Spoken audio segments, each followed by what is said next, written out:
warahmatullahi wabarakatuh. Halo Tribuners, kembali lagi bersama saya Clara Amanda dalam program tamu kita. Nah, hari ini Tribuners, hari ini Clara udah duduk bersama seorang Bapak yang sangat gagah sekali pada hari ini, Bapak Yopi. Halo Bapak, apa kabar? Alhamdulillah baik, Clara. Oke Bapak, mungkin bisa kita sapa dulu Tribuners sebelum kita mulai berbincang, Pak. Halo, selamat siang Tribuners. Kami Pak Yopi Krislopa, Kepala Dinas Pendidikan dan Kebudayaan. Mudah-mudahan Tribuner dalam keadaan sehat walafiat. Amin. Oke Tribuners, hari ini kita kedatangan Bapak Kepala Dinas Pendidikan dan Kebudayaan Kota Padang ya Bapak. Ya. Nah hari ini nih Tribuners pastinya karena udah ada Kadisdik, kita bakalan membicarakan seputar dunia pendidikan pastinya Tribuners. Ya. Nah hari ini kita akan membahas tema yang sangat-sangat dinantikan nih sama peserta didik pastinya. Iya. Ini adalah tema terkait ruangan kelas baru ya Bapak.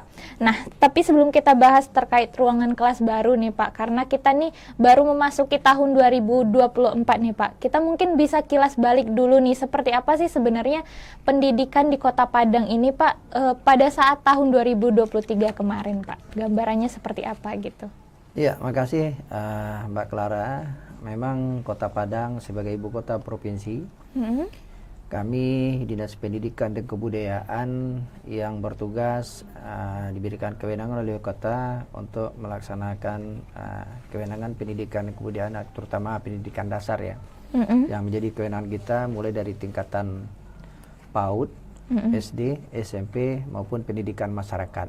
Yeah. Alhamdulillah mungkin secara keseluruhan ya 2023 kita di Dinas Pendidikan dan Kebudayaan sudah menyelesaikan RPJMD Bapak Wali Kota kita Bapak Henry Septa dan Bapak Eko Sakbar periode 2019-2024. Alhamdulillah yang sesuai dengan yang dituangkan di RPJMD mewujudkan Kota Padang yang madani, berbasiskan pendidikan, perdagangan, pariwisata yang unggul dan berdaya saing. Dan kami di Dinas Pendidikan sudah menyelesaikan janji Bapak Wali Kota kita menyelesaikan 500 RKB dan malah lebih dari 504 jadinya.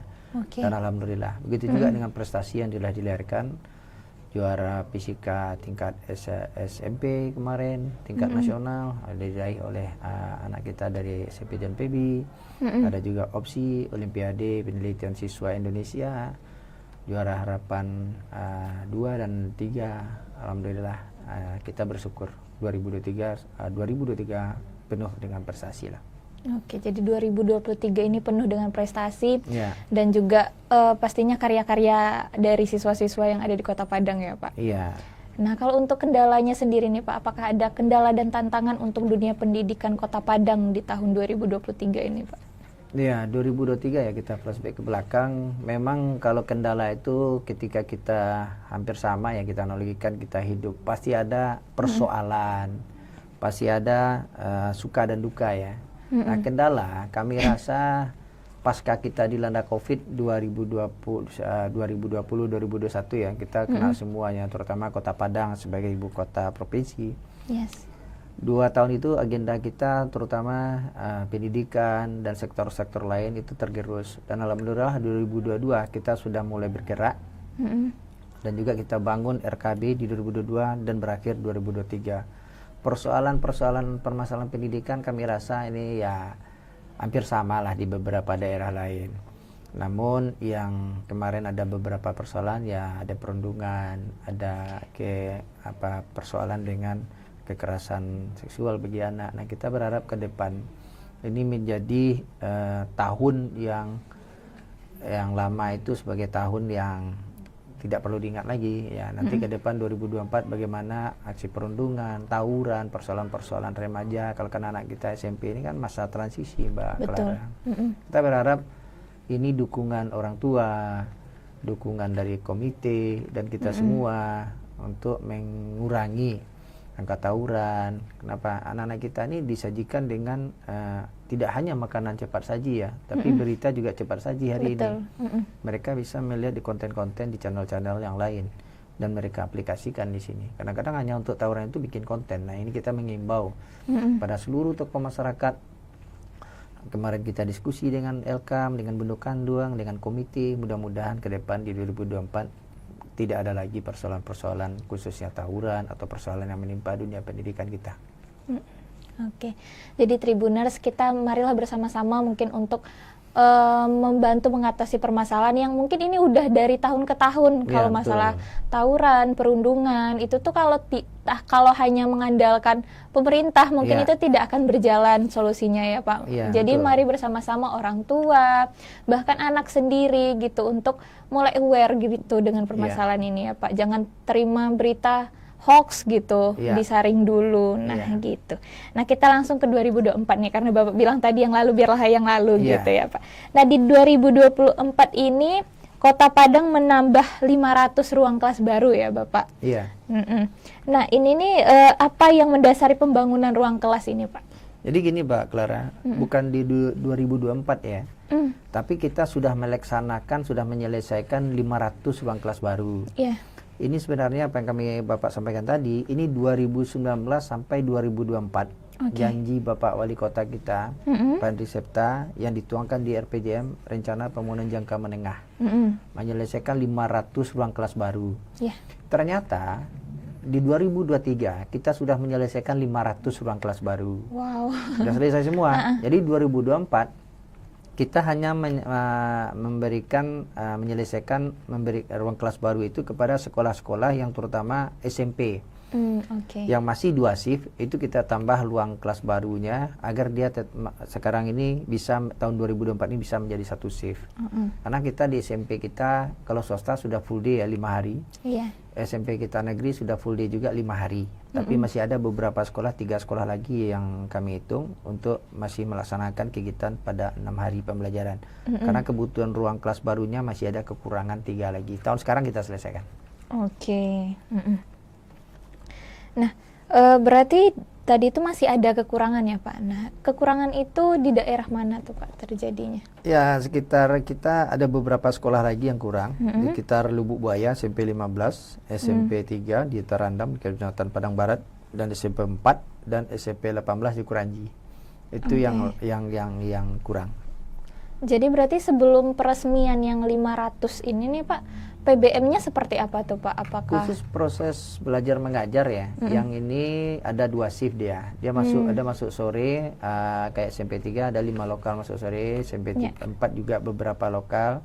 Namun tahun 2024 ini kita tuntaskan pembangunannya. Kemarin karena beberapa sekolah 500 itu terdiri dari SD, SMP yang kita bangun. Jadi tidak SMP semua, karena ada yang masih juga SD kita yang dibangun tahun 60, tahun 70 yang kondisinya sangat memiriskan sekali, maka kita skala prioritas kita bangun di situ. Oke. Berarti untuk yang 500 ini Pak, penyebarannya di mana saja tuh Pak? Penyebarannya merata ya Mbak Clara. Itu di seluruh kecamatan yang ada di Kota Padang. Mulai kita resmikan kemarin mulai dari Bungus sampai ke Lubuk Buaya, Kota Tangah. Kita kan ada 11 kecamatan nih. Terakhir di Bungus, di Padang Selatan, sampai di ujungnya di Kota Tangah kemarin. Itu sudah selesai kita laksanakan. Oke, jadi merata ya di 11 kecamatan yang ada di Kota Padang. Oke. Nah, ini mungkin sedikit membahas anggaran nih Pak. Nah, anggarannya sendiri untuk pembangunan 500 kelas ini kan sangat banyak nih Pak. Itu sumbernya dari mana kira-kira Pak? Jadi kemarin waktu kita pandemi itu kita kan dana kita APBD kita di refocusing. 2020-2021 dana APBD kita fokus untuk penanganan COVID yang di beberapa sektor, bidang kesehatan, bidang memberikan stimulus untuk bansos masyarakat ya. Dan 2020-2021 itu kita vakum bangun SD, bangun RKB. 2022 baru kita bangun, dan itu kita lakukan peminjaman dana PEN, pemulihan ekonomi nasional. Yang kebetulan dari pusat kita dikasih anggaran 52,52 M untuk pembangunan 109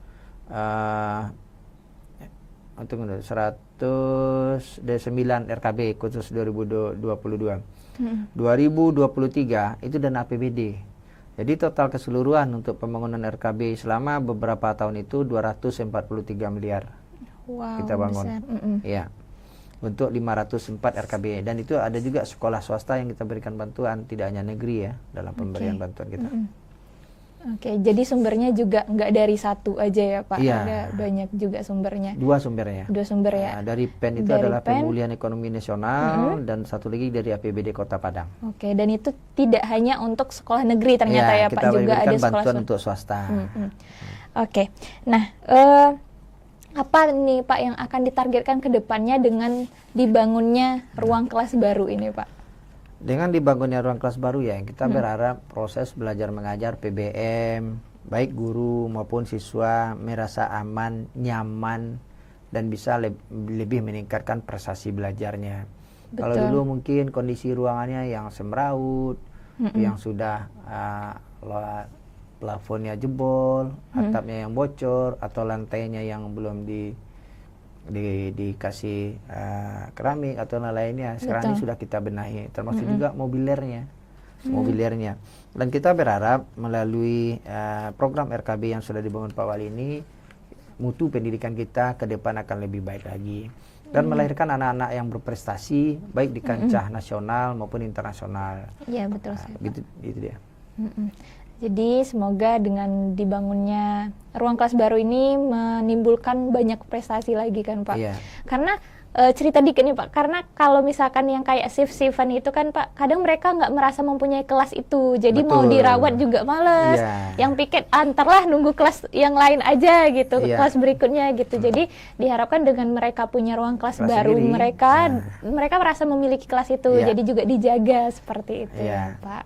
Makanya kalau kita lihat ya, bagi sekolah yang sudah bagus dapat RKB, dia berlomba-lomba untuk bagaimana ruang sekolah itu indah dan nyaman. Iya betul. Apa yang Clara sampaikan tadi memang betul. Kalau dia sip-sipan, nanti yang sudah dibangun oleh temannya yang menggunakan sebelumnya sudah dipercantik, diperindah. Kadang-kadang ya namanya kenakalan atau Iya. dicopot. Kadang-kadang kami juga terima kasih nih. Parenting juga ikut terlibat ketika ada rapat, nanti parenting melihat lokal anaknya kurang bagus, diperindah, diberikan hiasan sehingga mereka itu nyaman untuk belajar. Alhamdulillah, ini dukungan parenting, kami berterima kasih sekali. Iya. Kenapa? Mutu pendidikan itu tidak hanya menjadi tanggung jawab guru, menjadi tanggung jawab pemerintah, tapi juga menjadi tanggung jawab orang tua. Maju mundurnya sekolah begitu juga. Makanya kami selaku kepala dinas menghimbau kepada kepala sekolah ya untuk saling berkomunikasi, saling berinteraksi, apakah dengan parenting, dengan komite, dengan lingkungan sekolah maupun dengan stakeholder lainnya di lokasi sekolah, dengan kecamatan, dengan Babinsa, dengan Babin Kantipmas. Betul. Mudah-mudahan ke depan kepala sekolah kita bisa menjalin kerjasama yang baik lah. Jadi semoga ruang kelas baru ini bisa menimbulkan kenyamanan, Iya. karena ruang kelas itu udah kayak rumah kedua Pak Iya. bagi siswa gitu kan, Iya. lebih banyak menghabiskan waktu di Betul. sekolah seperti Betul. itu. Nah mungkin pertanyaan terakhir dari Clara nih Pak, apa harapan Bapak untuk pendidikan di Kota Padang di tahun 2024 ini Pak? Kami melalui Dinas Pendidikan dan Kebudayaan ya, atas dukungan Bapak Wali Kota, selalu ingin meningkatkan kompetensi guru hari ini. Bagaimana guru itu bisa mengikuti PPG, pelatihan pendidikan guru ya.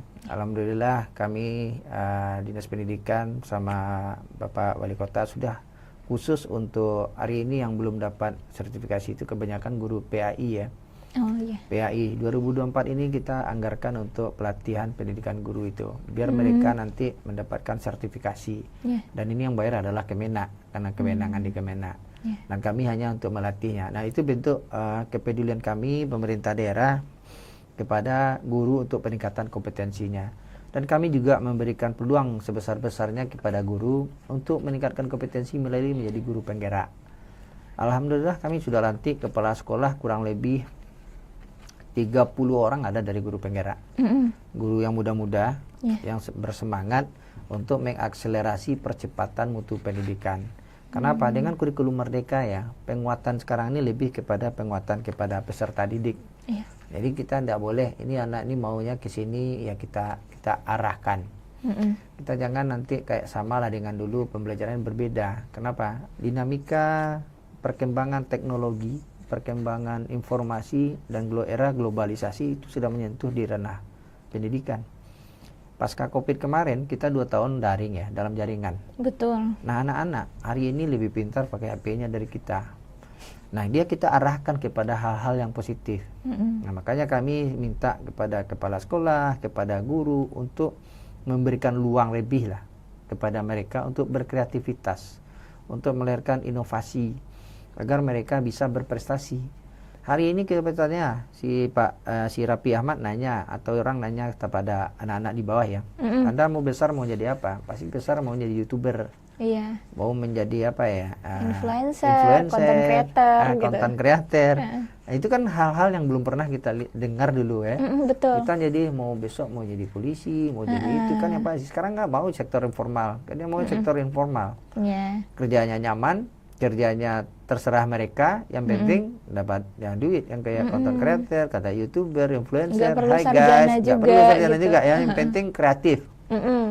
Nah, anak-anak kita kayak gitu sekarang. Makanya kami berharap melalui sekolah kita yang khusus IT, kita arahkan ke IT, yang khusus nari, nyanyi kita arahkan. Karena ada juga anak kita yang ikut lomba-lomba dan juara di tingkat nasional. Betul. Kayak di SMP 12, dia penyanyi, sudah bisa di-endorse juga oleh beberapa penyanyi kan. Yang penting imbang Yang pendidikan penting dan imbang pendidikan. bakatnya ya Pak. Begitu juga dengan kita, Bapak Wali Kota sudah meluncing hafalan juz 30 kita di Kota Padang. Oke. Kemarin kita sudah wisuda 1.500 tingkatan SMP mulai dari 3 juz sampai 16 juz. Begitu juga dengan tahun ini sekarang ini kita mau wisuda juga SD. Setiap hari Selasa kita untuk membentuk karakter anak didik kita lakukan Keminangkabauan. Jadi ada muatan lokal. Oh, muatan lokal setiap hari Selasa 2 jam lah. Kita perkenalkan dengan budaya Minangkabau, budaya daerah ya. Nah, bagi peserta didik yang dari luar daerah juga ikut nggak masalah, dia cukup antusias. Oh gitu ya orang Minang. Oh gitu orang Minang ya, berkata-kata, duduk atau cara makannya aja gitu, cara melamar juga ada. Karena apa? Sekarang ini anak-anak kita harus diajarkan dari awal terkait dengan itu, biar nanti jangan, karena udah banyak yang nggak tahu ya Pak. Ya alhamdulillah ini disambut responnya cukup baik oleh orang tua, karena kita kan heterogen sekarang di Padang ya. Nggak apa-apa kalau mau ikut silakan, mau tidak ya lihat aja bagaimana cara kita Minang berkata-kata, bertutur. Sekarang ini anak-anak kita kan cara pengucapannya kan ya kan Mbak Clara udah lihat sendiri ya, kadang dengan tidak ada attitude-nya, tidak ada apa. Kita arahkan membentuk karakternya. Di samping dia berilmu, juga karakter yang kuat akan kita bentuk. Betul, Pak. Oke, jadi itulah program-program yang akan dicanangkan ke depannya ya, Pak. Yang sebenarnya udah sukses juga, tinggal dijalankan lebih baik lagi di tahun 2024 ini. Sekarang ini sudah jalan ya. Kita hanya untuk penegasan, untuk mengevaluasi evaluasi mana yang kekurangan nanti kita di 2024 akan kita post. Dan alhamdulillah Pak Wali tiap hari Selasa kami juga mau melihat kondisi setiap sekolah. Berarti bergilir gitu ya Pak? Kami datang setiap sekolah dengan tema-temanya, khusus untuk SMP ya. Kalau SD dia sudah, kalau di SD ini kan banyaknya bermain. Hampir sama kemarin penerimaan SD, transisi PAUD ke SD. Alhamdulillah sudah berjalan dengan baik. Oke, semoga makin baik ke depannya ya Pak. Amin. Oke, jadi Tribuners, itulah perbincangan kita pada hari ini bersama Bapak Yopi. Kita sudah membahas banyak sekali terkait dunia pendidikan di Kota Padang, bagaimana pembangunan ruang kelas ini yang diharapkan dapat meningkatkan mutu kualitas pendidikan di Kota Padang tentunya. Nah, mungkin untuk terakhir Bapak boleh closing statement-nya. Ya, baik bagi Bapak Ibu pendengar Tribuner ya. Ya, kami berterima kasih atas dukungan selama ini yang khusus masyarakat Kota Padang di dunia pendidikan. Alhamdulillah, mari kita bekerja sama bagaimana meningkatkan mutu pendidikan di Kota Padang. Kenapa? Maju mundurnya pendidikan itu tidak hanya di tangan guru, tidak hanya di tangan Dinas Pendidikan dan Kebudayaan, tetapi di tangan kita semua.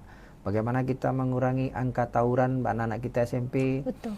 Bagaimana kita mengurangi perundungan dan pelecehan seksual. Kita tidak menapik hari ini ada kejadian pelecehan seksual dan kita sudah mencarikan solusinya. Bagaimana anak-anak kita ini tidak terbawa psikisnya. Ke depan dia tetap melanjutkan sekolahnya. Mudah-mudahan ke depan kami sangat berharap dukungan dari Bapak Ibu semuanya bagaimana memajukan dunia pendidikan di Kota Padang. Karena Padang ini adalah ibu kota provinsi, menjadi role model bagi kabupaten kota lain di Sumatera Barat. Terima kasih Mbak Clara. Oke, oke. Jadi itu Tribuners pesan dari Pak Yopi bahwasannya maju mundurnya dunia pendidikan itu adalah peran kita bersama, tidak hanya guru ataupun dinas pendidikan. Jadi sekian Tribuners perbincangan kita pada hari ini. Saya Clara Amanda. Assalamualaikum warahmatullahi wabarakatuh.